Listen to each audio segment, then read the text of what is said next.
আসসালামু আলাইকুম ওরহমতুল্লাহ বরকাতুহু। হিউস্টন টেক্সাস থেকে সুপ্রভাত। আমাদের এখন সকালবেলা। তো যাই হোক, আমি প্রথমে ক্ষমা চেয়ে নিচ্ছি সবার কাছে, কারণ আজকের যেইটুকু কথা আমি বলবো হয়তো অনেকেরই ভালো লাগবে না। কিন্তু না লাগার জন্য আপনাদের কোনো কারণও নাই, কিন্তু কারণটা খুঁজে দেখেন কী কারণ আছে। কারণ নাই, কিন্তু কারণটা বের করতে পারবেন না। কিন্তু আপনাদের ভালো লাগবে না আমি জানি। বিশেষ করে যারা মনে করেন রাজনৈতিক দলের অন্ধ অনুসারী এবং দলকানা, তাদের কাছে তো ভালো লাগার প্রশ্নই আসে না। বাংলাদেশ স্বাধীন হয়েছে 55 বছর, 55 ইয়ার্স। অনেকের জীবনে আয়ু থাকে না, 55 বছর বাঁচেও না। আলহামদুলিল্লাহ আমরা বেঁচে আসছি অনেকেই, তার চেয়ে বেশি। তো এই 55 বছরের মধ্যে যদি মনে করেন যে সবচেয়ে ভালো রাষ্ট্রের মধ্যে একটা শৃঙ্খলাপূর্ণ শাসন করে গেছেন, কিছুটা হইল, পুরা শৃঙ্খলা বাংলাদেশ কখনই ছিল না, শৃঙ্খলাবদ্ধ কখনই ছিল না। স্বাধীনতার পরপরও ছিল না এবং এখনও নাই। অস্থিরতা অস্থিরতা বাংলাদেশের মধ্যে চলে আসতেছে এবং হয়তো আরও অনেকদিন চলবে। তো এই 55 ইয়ার্সের মধ্যে যদি আমরা বিশেষ করে আমাদের মতো আম নাগরিক, যারা সাধারণ মানুষ, একেবারেই সাধারণ, যাদের সাথে রাজনৈতিক কোনো অ্যাফিলিয়েশন নাই, কোনো মিছিল মিটিংয়ে যাই না, কোনো রাজনৈতিক ধান্দাবাজি নাই, তাদের যদি আপনার একটা সার্ভে করেন, একদম মানে কি বলবো, র্যান্ডম করতে পারেন সার্ভে, একটা সার্ভে করে দেখবেন যে দুইটা সরকার মোটামুটি একটু সুস্থির জায়গা দিয়েছিল জনগণকে। একটার কথা বললি তো মানুষ ক্যাঁ করে ওঠে সাথে সাথে, একদম একদম 1/11 মানে একটা আমাবস্যা, অন্ধকার যুগ, একটা জাহিলিয়াতের যুগ ছিল, তাই না? একটা অভিশাপ ছিল বাংলাদেশের জন্য, এটা বলবে 1/11 বললে। যে 1/11 পরে যে সরকারটা আসলো, মঈন আহমেদ ব্যাক্ট সরকার, ফখরুদ্দিন আহমেদ সাহেব, ওনার সাথে আমার ব্যক্তিগত কোনো দেখা সাক্ষাৎ হয়নি কখনো। উনি আমেরিকাতে আছেন হয়তো কোথাও, আল্লাহ অনেক ভালো রাখুক। আর মঈন আহমেদ, তার ব্যাপারেও তার সাথে আমার যোগাযোগ হয়নি, কিন্তু সে ফ্লোরিডাতে থাকে। আমার অনেক বন্ধু বান্ধবের সাথে তার যোগাযোগ আছে, কিন্তু আমার সাথে কখনো দেখা হয়নি। ভদ্রলোকও উনি সাফার করতেছেন ক্যান্সারে এখন। মানুষের পরিণতি এরকম, এক সময় থাকে মানুষের অনেক সহ্য বীর্য অনেক কিছু, এখন উনি ক্যান্সারে সাফার করতেছেন, এটা শুনেছি আর কি। তো যাই হোক, ফখরুদ্দিন আহমেদ সাহেবের সরকারটা আমি মনে করি যে সাধারণ জনগণের একটা স্বস্তির জায়গা ছিল সেখানে। মানুষ নিঃশ্বাস নিতে পারতো, মানুষ চলাফেরা করতে পারতো, মানুষ ব্যবসা বাণিজ্য করতে পারতো। খুবই একটা সুন্দর সময় ছিল আমি মনে করি। কিন্তু দেখেন, এই সময়টার তীব্র সমালোচনা করবে, এবং করবে কারা? দুইটা দল এবং তাদের দালাল পত্রিকাগুলি। হ্যাঁ, তারা হয়তো রাজনীতির গলা টিপা ধরছিল। এখন রাজনীতি আগে নাকি জনগণ আগে, এটা বুঝতে হবে। তারা জনগণকে স্বস্তি দিয়েছিল, গ্রামাঞ্চল থেকে আরম্ভ করে শহরে মানুষ কিছুটা হইলেও নিরাপদ ছিল।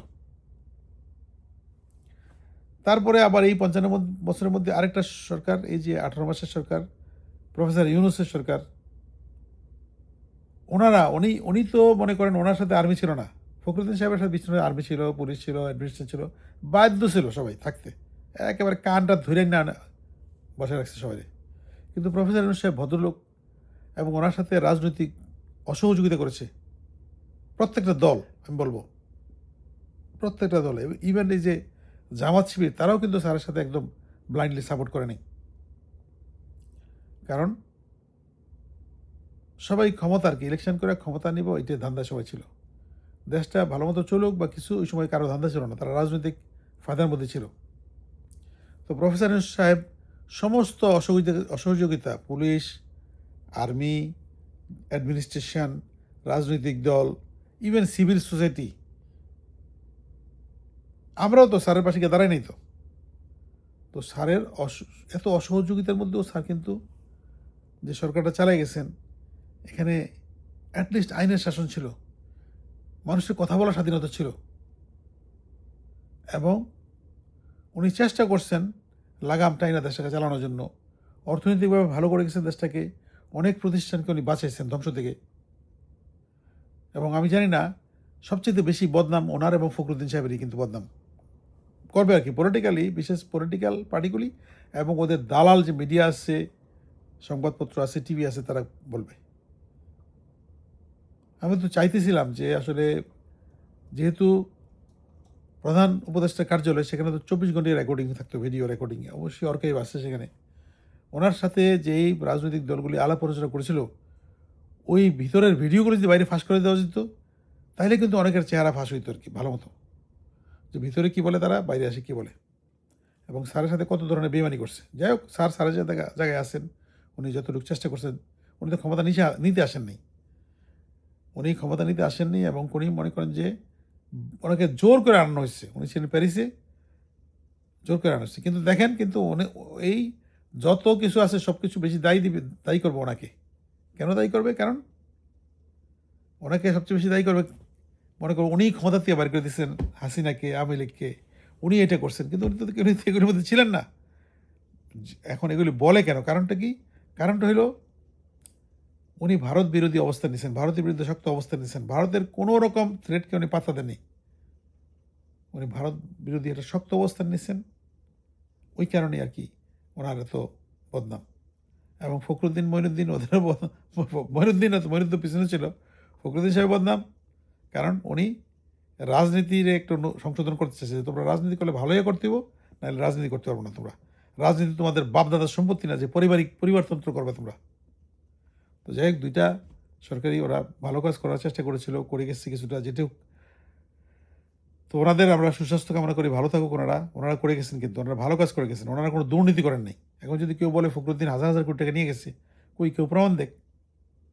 ফখরুদ্দিন সাহেব যদি হাজার হাজার কোটি টাকা নিয়ে থাকেন, উনি প্রমাণ দেখ। উনি তো আছেন ওয়াশিংটনে, ওনার বিরুদ্ধে গ্রেফতারি পরোয়ানা জারি করুক, ইন্টারপোলে ওনার জন্য বেনজিরকে যেমন অ্যারেস্ট করুক। আবার প্রফেসর ইউনূস বলেছে যে সে হাজার হাজার কোটি টাকা নিয়ে গেছে, সুদ এই কর সেই কর, নিজের ব্যক্তিগত। আরে ভাই, প্রমাণ থাকলে প্রমাণ করেন, কেস করেন, মামলা করেন, ওনাকে অ্যারেস্ট করেন। পারলে উনি বিশ্বের কাছে ওনার ভাবমূর্তি নষ্ট করে দেন, পারবেন না। পারবেন কোনটা করতে? শত্রুতা করতে, যে শত্রুতা কোনো কারণ নেই। এবং শত্রুতা ক্ষতিগ্রস্ত কে হয়? ক্ষতিগ্রস্ত আপনি হন, কারণ আপনার মনের মধ্যে এই জেলাসি, এই প্রতিহিংসা, এগুলো নিয়ে আপনি নিজেই সাফার করেন, তাই না? যাকে করেন সে জানেও না। তো এটাই বলবো, আমরা এত একটা অকৃতজ্ঞ জাতি, আমরা কোনো ভালো কাজকে ভালো বলতে পারি না, বরঞ্চ আমরা আমার দলনেতা যা বলবে সেটার মধ্যে থাকবো আমরা। আজকে যদি হাসিনা বলতো ইউনূস সাহেব খুব ভালো মানুষ, সবাই একেবারে শিয়ালের হুক্কা হওয়ার মতো বলতো, ইউনূস সাহেবের মতো লোক হয় না। সেম আদার পার্টি, তারাও সেম। এবং ফখরুদ্দিন সাহেবের বেলাও যদি তারা বলতো এটা, তাইলে ঠিক আছে এটা। তো যাই হোক, ওনারা দুজনে ছিলেন আসলে প্রকৃত ভালো মানুষ, ফখরুদ্দিন সাহেব এবং প্রফেসর ইউনূস সাহেব। ওনারা দুজনই ভালো মানুষ, দুজনেই অত্যন্ত শিক্ষিত, দুজনেই বিশ্বব্যাংকে কাজ করেছেন, বিশ্বমানের কাজ করেছেন, এবং দুজনেই কোনো ক্রেডিট নেন নাই। আমি এই কাজ করেছি, বক্তৃতাতে বলেননি আমি এটা করে ফেলেছি, ওইটা করে ফেলেছি, এখানে এটা করছি, অমুক করছি, কোনো কিছু বলেননি। এবং প্রতিবাদও করেন না। এই যে হামের টিকা নিয়ে কত কথা বলতেছেন ইউনূস সাহেবের বিরুদ্ধে, উনি তো প্রতিবাদও করেন না। ওনার তো প্রমাণ করার দরকার নেই। প্রমাণ করবেন আপনারা, যারা আপনারা এডুকেশন করতেছেন ওনার বিরুদ্ধে, আপনারা ওনাকে দায়ী করার চেষ্টা করছেন, আপনারা প্রমাণ করেন। উনি যে ভালো মানুষ, ওনার প্রমাণ করার দরকার নেই, কারণ উনি জানেন উনি ভালো মানুষ, উনি কেন প্রমাণ করতে যাবেন? তো যাই হোক, আলোচনাটা একটু কেমন জানি হয়ে গেল আর কি। আপনারা কিছু মনে করেন না, কারোর সাথে তো ব্যক্তিগত শত্রুতা নাই আমার। আর আমি তো কারো আপনাদের টাকা পয়সা মারিও নেই, দেশের টাকা মারি নেই।